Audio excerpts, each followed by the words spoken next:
recording. Yeah. All right. Great.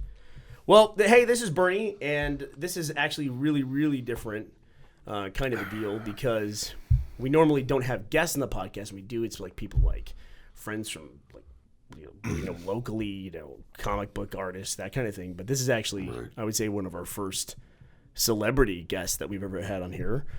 Blaine's recording with me, but why don't you introduce yourself?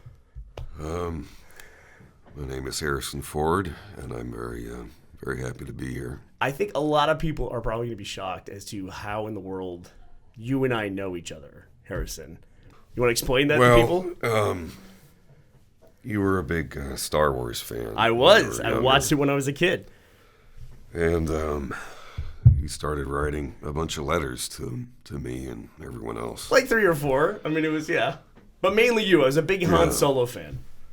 And I had my assistant respond to you and sent you a few action figures and whatnot. And you never left me alone since. I should have done what Anthony Daniels did and just said, you got to ignore these kids. Fuck everybody, right? Yeah. So where are we again?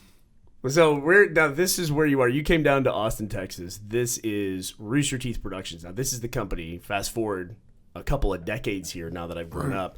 This is my company. Run it here in Austin, Texas. We make a lot of different content for the web. Like online video. You familiar with YouTube? Yeah, I think I've heard of that before. Right. And so we make a lot of content for you. So you make YouTubes? We do. We make all of the tubes. So basically we make like short form videos, like little 5-minute videos that are funny.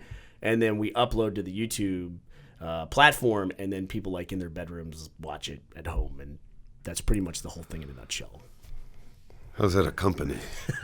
Well, how do you make money doing that? Well, we are sitting in a building that was paid for by all those videos. So I mean, it's not the level of something like Star Wars, which is now what, a 40-year franchise, 35-year franchise?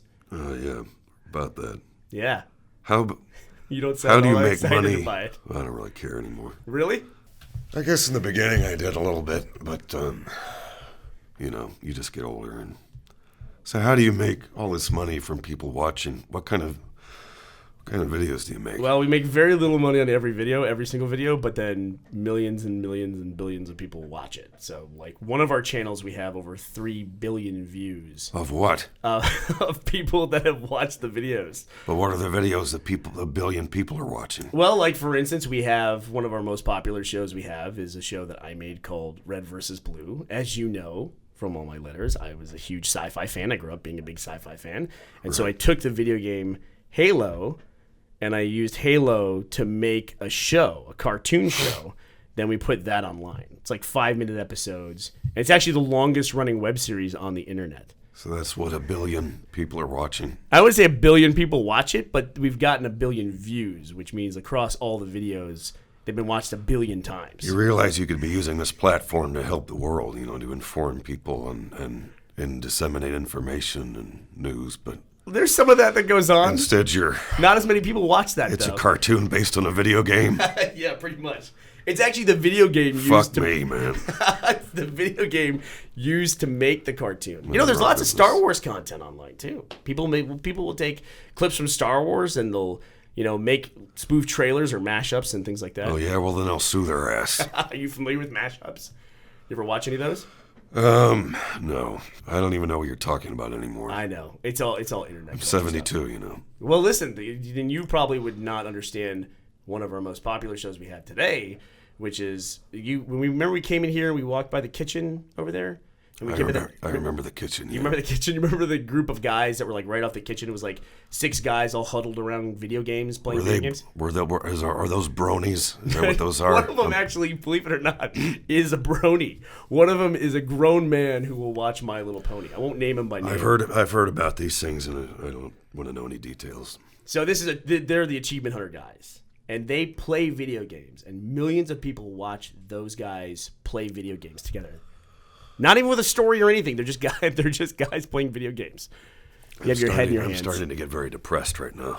Well, listen, if I went back in time, right, and I went back to 1975, and I said, in a couple of years, That was a great year. It was a good year. 1975 was fantastic. But if I went back to 75 and I told people in a couple years, the most popular movie ever of all time is going to be the adventures of these people in a galaxy far, far away, and a guy who's riding around in a hunk of junk spaceship with Chewbacca.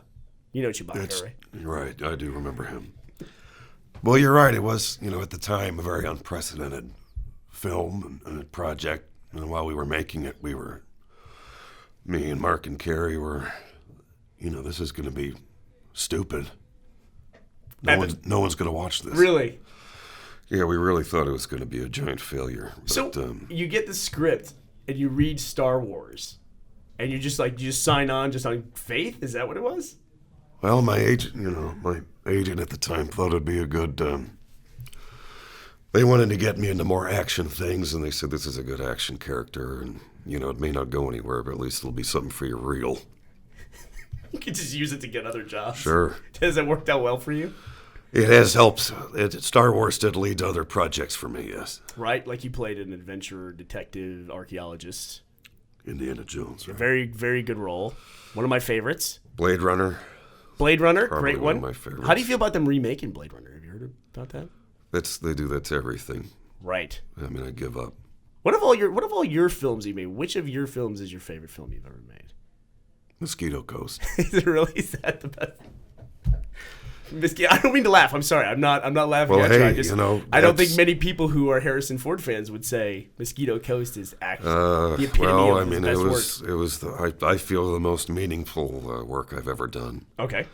And Witness, another good one. And that's I like. era. Yes, I was very proud of Witness. Hollywood Homicide, I felt was another very meaningful script that I was very happy to do.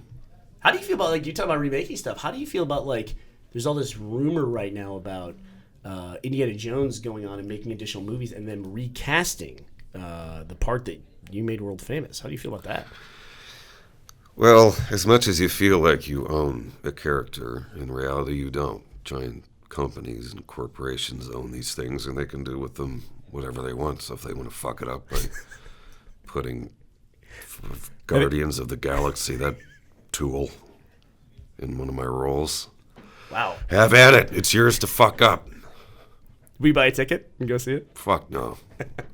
I'm in SAG. I'll get a screener. Well, how do you feel about, at your age, you said you're 72 years old. By the way, one of the reasons why we want to talk to you is about this plane crash you had. Let's get to that in a second. But at 72 years old, I look Shit happens. It does. Apparently it happens, to you specifically on a golf course. What was the deal there? Well, I was flying around an old World War II bomber like you do. As you do, sure. And, it's an old plane. Yeah. So one of the hydraulic lines failed.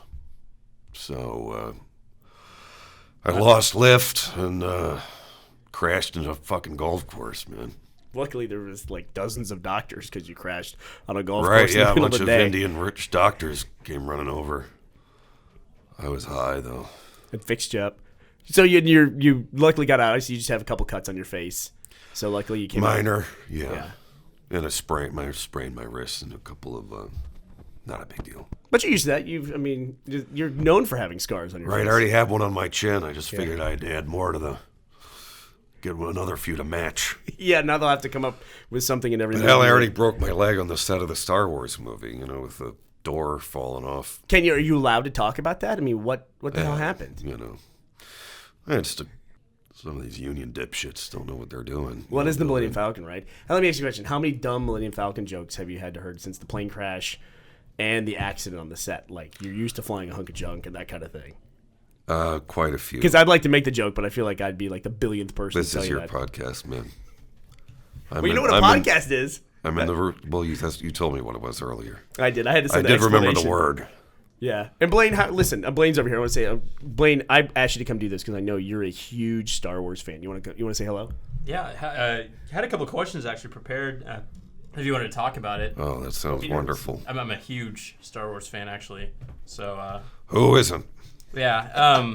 I guess one of the biggest things I wanted to know was... I shouldn't be surprised. I walked into the fucking nerd dome here. Sorry. Get cockjaw. Rooster Teeth. Oh, wait. Sorry, Rooster Teeth. It's okay. It's common mistake. One of the biggest things I wanted to know was like, what has Han Solo's character been doing in the last 35 years since the last movie? You're just gonna make him mad. Yeah. No. Well, I mean, how much do you want revealed before the movie comes out? I mean, it's just like, what were your personal thoughts on where Han has been in the galaxy far, far away? Well, obviously, for a while I was with Leia. For a while. But you knew. I mean, she's fucking crazy. You can tell that's not going to work out. After a while, are you married? Blaine? Yeah. No, I'm No, not. he's about as far from married as you can get. So you get married, and it's great for a while, but then you just don't want to be fucking married anymore. It happens. And imagine if you were married and you had a spaceship. How easy it would be just to leave. That's basically what I thought happened. I was married for a while. She started nagging him. We never go anywhere. See, Take me to Coruscant. Blaine doesn't have a spaceship, but he does have Tinder. Do you know what Tinder is? Is that the thing where you find gay dudes in glory holes in the street? It's where it's a dating app, so Blaine will put his picture on there. For gay guys? It's a mixed bag. And then anything you ever want to do, like if you see somebody else's picture on there, you swipe right when you like them? Yeah, you swipe right. Yeah. And then if they swipe right on you, then you basically go off and have sex. Wow. Pretty much. Yeah. Does it work that way? Yeah, kind of, a little bit. It's like 1975 all over. I live in the middle of nowhere. What would I live in Montana. Should I sign up for this and see? Maybe they have See one what for sort of goats. Little house on the prairie fucking pioneer women I can bang. So, speaking of, like being out in the middle of nowhere and stuff, Indiana Jones, he's a bit of an adventurer. Which do you personally prefer as a sidekick, Chewbacca or Short Round? Well, I can't understand either of them. That's the one thing in common. That's a good question. Both racist and speciest there somehow. I'm not sure how. Oh, I don't mean to call you out. Don't even get me started. Your handler's like staring at me from the corner. She's upset. All right, Blaine, enough questions. Wait, I'm thinking of Goonies. Never mind. He didn't have the gadgets in the Temple of Doom, did he? No, yeah. The only thing I remember that he short round had was boxes on his feet. Right, so he could hit the pedal. Yeah, I'm gonna go with Chewbacca. Okay. Do you remember much from the Star Wars movies? I mean, like people must ask you about it. I haven't constantly. seen them in years. I mean, I don't sit down and watch them. Well, I'm glad to hear that you watched them initially, at least. Is that? At the premiere, you show up in your monkey suit and do your little dance, then you go home. Well, are you at least excited about the new Star Wars movies that are coming No. out? No, really? Okay. Not really. I was hoping for something here. Yeah. It's a paycheck. So I have to buy a new B-1 bomber. I broke it. What do you think about like the ghost? They're remaking Ghostbusters too. Another classic example. They're doing all female Ghostbusters, and then for some reason after that they're doing all male Ghostbusters, which to me is just Ghostbusters. Yeah, that's the other thing. It's you got to have this girl power shit and everything. Even the new one, the main hero's a girl. Like, who gives a shit? No one wants to see that, right? Well, I mean, come on. It is still Star Wars. There's some very popular female She Star Wars better have characters. some fucking awesome powers for people that want to see that. But whatever. I mean, it's a new world. I mean, maybe people want to see girls kicking ass because women can't do as much as men. Well, it's not 1975 anymore. When you made the original it's Star not. Wars movies. So the new Star Wars movies are being made in an entirely new era. That's true. There will be There's a females, black guy. You see there'll that? be minorities as well. There's a black guy in there. Yeah, yeah. And there was in the first trilogy, but he was kind of a thief, so yeah. So, but now you can't have that. You can't have a black guy being a No, thief. probably shouldn't even say it on a podcast. Probably not. Well, I'm saying no. I think you can say it because I'm saying you can't have a black guy being a thief in a movie. That era has passed. And that's progress. It is. It is. If you think about it, in a lot of ways, it is progress. It really is. Well, they told us we only had 10 minutes with you, and I think we've gone a little bit over that, and I can't tell you how much I appreciate you coming all the way down here. I know you were in town for South by, but coming down to the studio is like a huge deal to everybody here. I want to be, perfectly frank here, and be serious, is that everyone was super excited to see you come in the office, and Well, thanks for coming in. They were clearly all nerds, so I suspected that'd be the case. I'm actually here working on a movie with Terrence Malick. It's not so much South by, but Oh, okay. yeah. Well, I appreciate you letting me know you were coming to town anyway. And I'm glad I wrote those letters all those years ago. Yeah, I'm glad you did too. It let me know that some boy growing up in Texas was moved by my work. And for some reason you felt That's what I do for.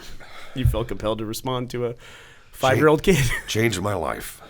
All right. Well, thank you, Mr. Ford Harrison. We really appreciate you coming on the podcast. Goodbye.